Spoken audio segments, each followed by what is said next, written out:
네, 우리 또 주님께서 우리를 오늘 또 이곳에 이 자리에 불러주셨습니다.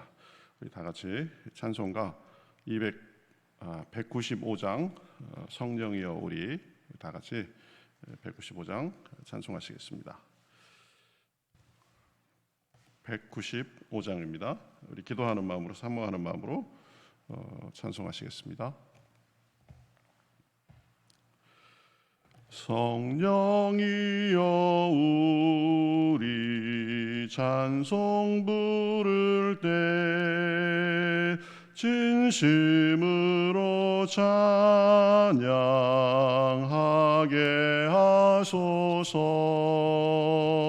성령이여 우리 기도 드릴 때 우리 곁에 계셔 일러주소서. 성령이여 우리 성경 읽을 때 그 속에서 빛을 보게 하소서. 성령이여 우리 전도할 때에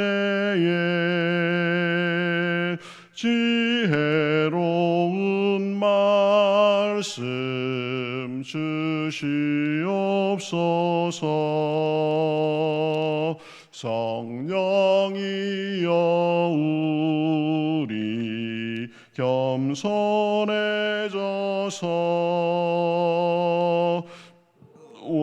주와 같이 되게 소서. 다시 한번 성령이여. 성령이여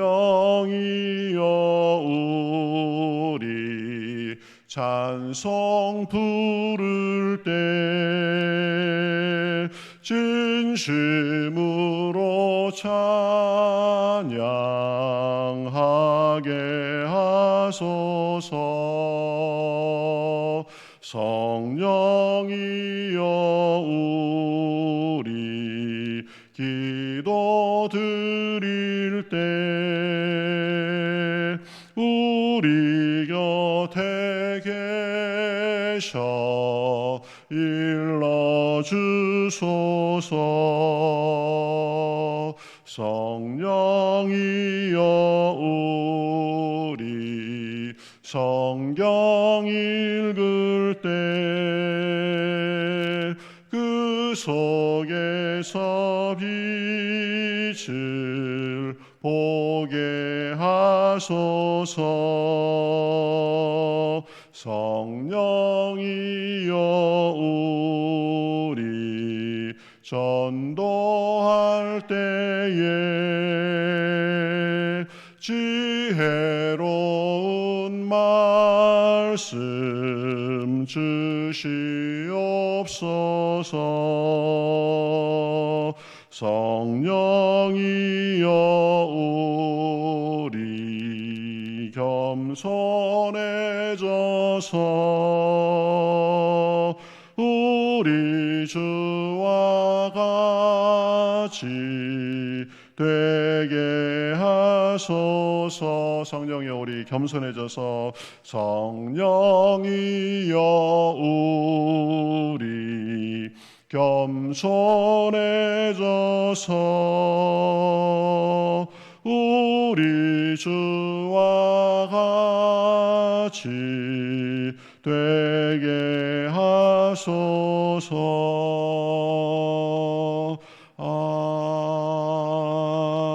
아멘. 우리 찬송한 대로 성령님 또 성삼위 하나님 이 자리에 함께하여 주셔서 우리 마음에 빛을 비춰주시고 들을 길을 주시고 또 기도할 때에 힘을 주시고 은혜 주시옵소서. 우리 다 같이 합심해서 기도하겠습니다. 하나님 감사합니다. 오늘도 주님 앞에 이렇게 나와 주님의 은혜를 구하며 겸손하게 나아갑니다. 하나님 불쌍히 여겨주셔서 주여 저희들을 받아주시옵시고 마음의 빛을 비춰주시옵시고 눈과 귀를 열어주시어서 온전하며 아름다우며 능력 있을 수 있도록 함께하여 주시옵소서. 겸손의 마음을 주시고 화평의 마음을 주시고 주여 우리 입술을 온전히 주님 앞에 드리며 우리의 삶 가운데의 빛과 소금이 되기에 부족함이 없도록 역사하여 주시옵소서. 은혜를 주시옵소서. 능력을 주시옵소서. 함께하여 주시옵소서. 아버지 불쌍히 여기시옵소서. 살아계신 예수님의 이름으로 기도하옵나이다. 아멘. 하나님 오늘도 이렇게 저희들을 불러주시고 또 주님 앞에 나아가도록 하시니 감사합니다. 우리의 몸과 마음과 모든 것을 주님께만 향합니다.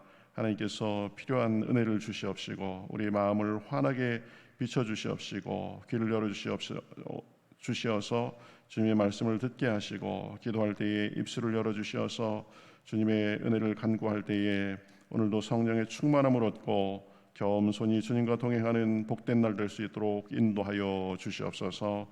영상으로 함께하는 많은 사람들에게도 동일한 은혜를 주시어서 어떤 일이 있든지 주님과 동행함으로 날마다 성령의 열매를 맺으며 살 수 있도록 인도하여 주시옵시고 형통의 복을 허락하여 주시옵소서. 감사하며 예수님의 이름으로 기도하옵나이다. 아멘. 자, 우리 성경 말씀 시편 34편 우리 11절부터 14절까지 15절까지 우리 보도록 하겠습니다. 34편 11절부터 15절까지 어제도 우리 14절까지 봤는데요. 15절까지 보도록 하겠습니다. 너희 자녀들아 와서 내 말을 들으라. 내가 여호와를 경외하는 법을 너희에게 가르치리로다. 생명을 사모하고 연수를 사랑하여 복받기를 원하는 사람이 누구뇨? 내 혀를 악에서 금하며 내 입술을 거짓말에서 금할지어다. 악을 버리고 선을 행하며 화평을 찾아 따를지어다. 같이 읽으시겠습니다. 여호와의 눈은 의인을 향하시고 그의 귀는 그들의 부르짖음에 기울이시는도다. 아멘. 우리 시편 34편을 제가 이제 그 말씀을 전하려고 하다 보니까 우리 교회 상황에 또 필요한 그런 부분들이 있어서 어제는 우리 그 말을 어떻게 할 것인가 그 부분에 대해서 살펴보았었습니다. 내 혀를 금하며 내 입술을 거짓말에서 금할지어다. 거짓말을 많이 하진 않지만 그러나 우리가 혀를 어떻게 놀리고 말을 어떻게 하느냐 이것이 참 중요하다. 그래서 잠언 12장 18절 칼로 찌름같이 함부로 말하는 자가 있거니와 지혜로운 자의 혀는 양약과 같으니라. 칼로 찌르는 그런 말이 될 수도 있고 그리고 양약과 같이 사람들에게 덕을 끼치는 그런 말이 될 수도 있다라고 했습니다. 그래서 우리가 말을 할 때 늘 조심해야 된다. 그리고 생각하고 말을 해야 된다. 위로가 되는 말, 힘이 되는 말, 덕이 되는 말을 해야 된다. 우리 마음속에 느껴지는 대로 그냥 입에서 바로 나오면 되지 않고 말을 하기 전에 어떻게 해야 된다고 그랬죠? 머릿속에서 그렇죠? 머물다 나와야 된다. 몇 바퀴 머릿속에 돌고 그래서 어떻게 하면 말을 하면 좋을까? 어떻게 표현하면 좋을까? 내가 이렇게 직설적으로 이렇게 해도 좋을까? 그런 부분들을 잘 생각해 가면서 양약과 같이 그렇게 되는 말 함부로 막 칼로 찌름 같은 그런 말을 우리가 조심해야 된다라고 했습니다. 그래서 부드러운 혀는 뼈를 꺾느니라 이런 말도 우리가 생각해 봤었는데요. 오늘 그 시편 이 34편에서 지금 우리에게 그 혀를 악에서 금하고 그 다음에 오늘은 보면 14절에 보면 악을 버리고 선을 행하며 화평을 찾아 따를지어다. 우리가 악을 행하는 것은 그렇게 믿는 사람들로서 많이 행치 않습니다. 또 선하게 살려고 애를 씁니다. 그래서 그런 부분들은 우리 오늘은 좀 언급하지 않고 화평을 찾아 따를지어다 이렇게 말씀했는데 그 화평에 대해서 좀 중심적으로 생각해 보려고 합니다. 그러니까 선을 행하고 그리고 악을 버리고 혀 쓰는 것을 조심하고 그 다음에 화평을 찾아 따를지어다. 그래서 우리가 이 화평을 추구하고 화평의 사람이 되는 것이 굉장히 중요한 일이 아닌가 이렇게 생각이 됩니다. 믿음의 사람, 또 교회 생활을 하면서 또 가정에서 우리가 어떻게 보면 가장 중요한 덕목 중에 하나가 이 화평입니다. 화평. 화평의 뜻이 무엇인가 제가 사전을 찾아보았습니다. 화평은 뭐냐면 화목하고 평화스러움 이렇게 정의가 되어 있었습니다. 또 화목하고 평온함 이렇게 또 정의가 되어 있었습니다. 그러니까 화목하고 그리고 평화스러우니까 평온한 그런 상태가 유지되는 거죠. 불안하고 서로 불화하고 이런 것이 아니라 화목하고 평온한 그런 평화스러운 그런 상태를 말하는데 우리 가정이 그렇죠? 이러한 상태가 늘 유지가 되면 좋겠죠. 우리 교회도 마찬가지고 우리 사회도 마찬가지입니다. 늘 서로 불만을 제기하고 그리고 힘 대 힘의 논리로 약점 잡아가지고 서로 괴롭히고 또 힘 있는 사람은 자기가 잘못한 게 있어도 끄떡도 하지 않고 있고 그래서 또 다른 사람들에게 불만을 사고 이런 것이 아니라 서로 화평하는 그런 가정교회 그리고 사회 참 우리가 사모하고 구해야 될 것이다 라고 이렇게 생각이 됩니다. 화평에 대해서 생각하면서 좀 관련된 성경 구절들을 쭉 찾아보니까요, 하나님은 화평을 베푸시는 분이다 이렇게 말씀하고 있습니다. 욥기 25장 2절에 보니까 이렇게 말씀합니다. 하나님은 주권과 위엄을 가지셨고 높은 곳에서 화평을 베푸시느니라 이렇게 말씀하십니다. 하나님은 우리 높은 곳에 계셔서 위에서 군림하시고 독재하시고 우리에게 횡포를 부리시는 그런 포악한 그런 분이 아니라 높은 곳에 계셔서 우리에게 화평을 베푸신다. 그래서 화평의 근원이 어디 있습니까? 하나님께 있습니다. 하나님은 화평을 좋아하시는 분이시고 그 백성들이 그리고 우리가 사는 이 세상이 우리의 가정이 우리의 교회가 화평하기를 바라시는 분이십니다. 그런가 하면 예수님은 그 화평의 그 사역을 이루셨습니다. 에베소서 2장 14절에 보면 그는 우리의 화평이신지라 둘로 하나를 만드사 원수된 것 곧 중간에 막힌 담을 자기 육체로 허시고 그랬습니다. 하나님께서 화평을 원하셔서 구체적으로 하신 일이 예수님을 보내주셔서 먼저 하나님과 사람 사이에 막힌 담을 허물어 주셨죠. 그래서 하나님과 사람 사이가 더 이상 불화하고 원수되고 서먹하고 이런 관계가 아니라 예수님을 통해서 이제 화평한 그런 관계가 되도록 해 주셨습니다. 뿐만 아니라 사람과 사람 사이, 인종과 인종 사이, 또 남자와 여자의 그 구분, 또 종과 그리고 상전의 그런 막힌 담 이런 것들도 다 헐어 주셔서 모든 사람들이 하나님 앞에 화평한 그런 상태로 살도록 해 주셨습니다.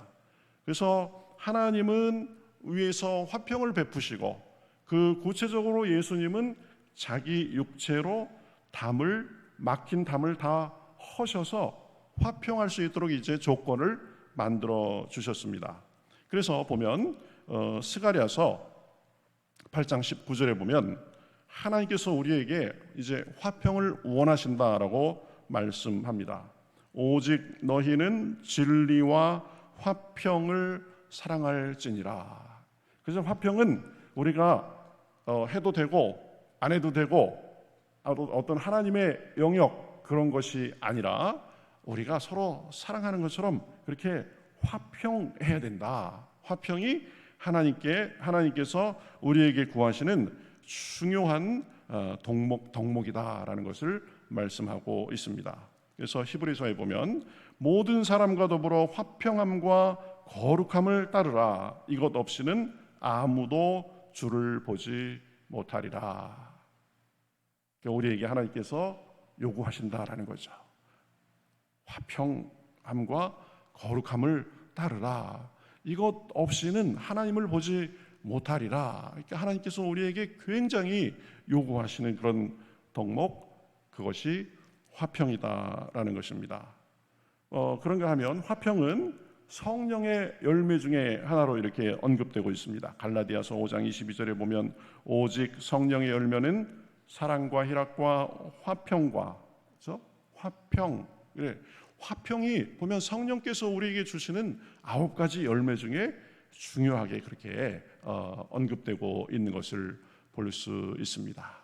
그래서 오늘 우리가 하나님께서 우리에게 화평을 원하시고 또 예수님께서 우리에게 화평을 이루시도록 이제 길을 여셨는데, 그래서 주님께서 우리를 화평하도록 하신다라는 그 사실을 알고 우리의 개인적인 삶에 있어서 또 우리 가정에 있어서 또 우리의 그 교회 또 우리 사회생활에 있어서 화평을 이루는 그런 삶이 되도록 해야 되겠다. 오늘 기도하면서 우리가 좀 그것을 많이 사모할 수 있기를 바라겠습니다. 어떻게 하면 우리가 화평을 이룰 수 있을까요?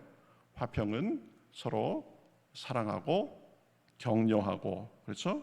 받아주고, 그리고 좀 마음에 못마땅한 것이 있어도 자기의 목소리만 내기 위해서 그렇게 목소리를 높이는 그런 것이 아니라 인내하고 참고 겸손히 낮아져서 섬기는 가운데 이루어질 것입니다. 나의 주장, 나의 생각, 나의 뜻, 이것만이 옳다라고 하는 것이 아니라 자기가 좀 나은 것 같고 또 자기가 좀 더 우위에 있는 것 같고 이럴수록 더 겸손히 낮추고 그래가면서 상대방을 더 존중해주고 겸손히 기도해가면서 그렇게 할 때에 우리가 화평의 그런 공동체가 될 수 있을 줄 믿습니다. 화평을 추구하면 그 누리는 복들이 있습니다. 보면 화평을 통해서 우리가 가질 수 있는 복이 있습니다. 시편 37편 7절에 보니까요, 모든 화평한 자의 미래는 평안이로다, 이렇게 말을 하고 있습니다. 누구나 다 평안하게 살고 싶어 합니다. 가정이 평안하기를 바라고 교회가 평안하기를 바라고 우리의 삶이 평안하기를 바란다. 그런데 그 평안하려면 어떻게 해야 되냐? 적극적으로 화평을 추구해야 된다라는 것이죠. 우리 교회도 평안할 수 있기를 바랍니다. 주님이 주시는 평화가 날마다 흐르는 그런 교회가 되기를 바랍니다. 어떻게 하면 그렇게 될까요? 우리가 주님 앞에 구해야 됩니다. 그리고 적극적으로 화평을 우리가 추구해야 된다라는 것입니다. 그래서 화평을 추구하면 평안이 있다. 그 다음에 또 보면 희락이 있다라고 말씀합니다. 잠언 12장 20절에 보면 악을 꾀하는 자의 마음에는 속임이 있고 화평을 의논하는 자에게는 희락이 있느니라. 화평을 추구하고 화평을 구하고 화평을 논의하고 그러면 그 속에 희락이 있다, 기쁨이 있다라는 것입니다. 내가 좀 져주고 내가 조금 목소리를 내고 싶은 것도 있지만 그러나 공동체의 화평을 위해서 내가 인내하고 참고 겸손히 낮아지고 그럴 때에 오히려 하나님께서 우리에게 희락을 주신다라고 말씀하는 것입니다. 또 우리 마태복음 5장 9절 우리 팔복 예수님께서 말씀하신 것을 보면 우리 화평케 하는 자는 복이 있나니 그들이 하나님의 아들이라 일컬음을 받을 것이며 이렇게 말씀합니다. 여러분, 화평을 추구하는 모습, 그 모습을 보일 때 우리가 사람들에게 정말 저분은 하나님의 자녀답다, 하나님을 섬기는 그런 분답다, 그런 평가를 받고 인정을 받게 된다라는 것입니다. 믿는 사람으로서 하나님의 자녀로서 우리가 가져야 될 태도, 화평, 그렇죠? 예. 그럼 마지막으로 이 화평의 열매 중에 또 하나는 뭐냐면 의의 열매를 거둔다라고 말씀합니다. 야고보서 3장 18절에 화평하게 하는 자들은 화평으로 심어 의의 열매를 거두느니라. 화평을 추구할 때 그곳에 선한 열매가 있다라는 것이죠. 의로움, 하나님께 인정받고 또 하나님께 상급도 받고 그렇게 될 것입니다. 하나님께서 우리를 화평, 평화의 사도로 불러주셨습니다. 우리가 겸손히 더 낮아지고 섬기고 하는 가운데에 우리 주변에 또 우리가 속한 공동체에 이 화평의 복이 있기를 바라겠습니다.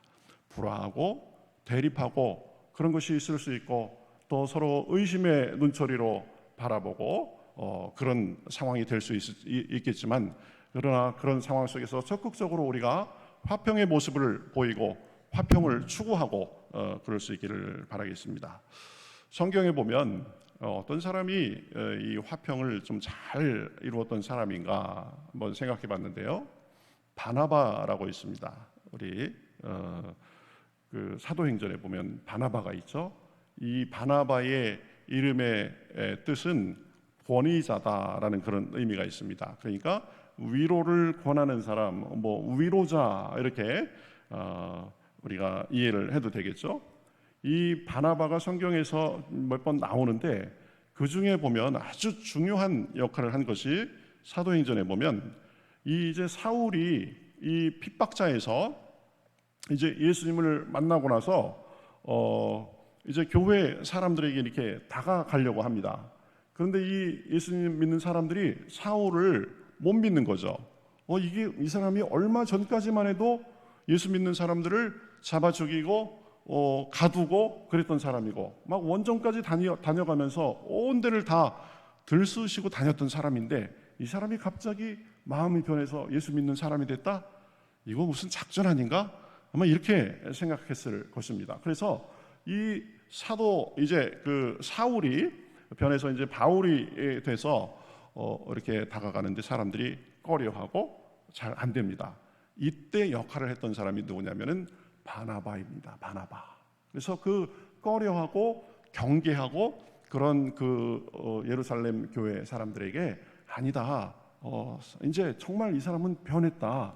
예수님을 만나가지고 극적으로 이렇게 변해서 이제 전도자로서의 삶을 살고 신자로서의 삶을 살고 그렇게 하려고 한다라는 것을 가르쳐줘가지고 이 예루살렘의 신자들과 자연스럽게 연결되도록 했던 사람이 바나바입니다. 그래서 바나바는 이름의 뜻답게 위로하고 화평케 하고 하는 그런 역할을 했던 것을 우리가 볼 수 있습니다.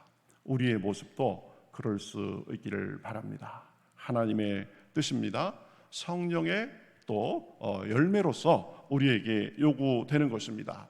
예수님께서는 이미 자기의 육체로 모든 담을 허시고 다 화평하도록 그렇게 해 놓으셨습니다. 그래서 우리도 화평의 사도, 평화의 사도, 우리 공동체를 세우는 그런 사람들로서 역할을 할 수 있으시기를 바랍니다. 우리가 이렇게 평화에 대해서, 화평에 대해서 얘기할 때 꼭 그 생각나는 어떤 그 분이 있죠. 성 프란치스코, 그죠? 성 프란치스코 평화의 기도 어제 생각이 나서 제가 좀 이렇게 갖고 왔는데요. 이렇게 기도합니다. 주님, 저를 당신의 도구로 써주소서. 미움이 있는 곳에 사랑을, 다툼이 있는 곳에 용서를, 분열이 있는 곳에 일치를, 의혹이 있는 곳에 믿음을, 그릇됨이 있는 곳에 진리를, 절망이 있는 곳에 희망을, 어두운 곳에 빛을, 슬픔이 있는 곳에 기쁨을 가져오는 자 되게 하소서. 이 모습이 우리 화평케 하는 자의 모습이 아닐까 생각이 됩니다. 그러면서 계속 말합니다. 위로받기보다는 위로하고, 이해받기보다는 이해하며, 사랑받기보다는 사랑하게 하소서.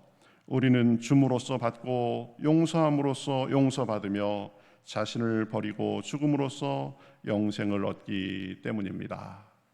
예, 다 옳은 말인데 맨 뒤에 말은 조금 우리 그 개신교의 입장에서 보면은 그런 것이 아니죠. 자신을 버리고 죽음으로써 영생을 얻기 때문입니다. 이건 아닙니다. 그렇지만 우리가 그런 태도를 가지고 살 필요는 있다. 이해받기보다는 이해하고 위로받기보다는 위로하고, 그렇죠? 그러면서 그것이 우리를 온전히 줌으로써 영생을 얻는 것이 아니라 그러한 모습이 우리가 주님을 온전히 믿는 그런 사람의 모습이 된다라는 거죠. 그래서 믿음을 온전히 이루는 것, 그것이 화평케 하는 것이다. 그래서 오늘 우리 악을 버리고 선을 행하며 화평을 찾아 따를지어다 그랬는데, 우리가 입술을 우리 말을 조심할 뿐만 아니라 적극적으로 우리 주변에 화평을 전하고 우리로 인하여서 우리 주변이 더 따뜻해지고 그럴 수 있기를 바라겠습니다. 그래서 우리 개인의 삶, 우리 또 가정의 어떤 삶, 또 우리 교회가 정말 화평한 공동체, 그래서 평안이 넘치고 기쁨이 넘치고 또 의의 열매가 가득한 그런 우리의 삶이 되시기를 우리 주님의 이름으로 축복합니다. 아멘. 우리 또 찬송하겠습니다.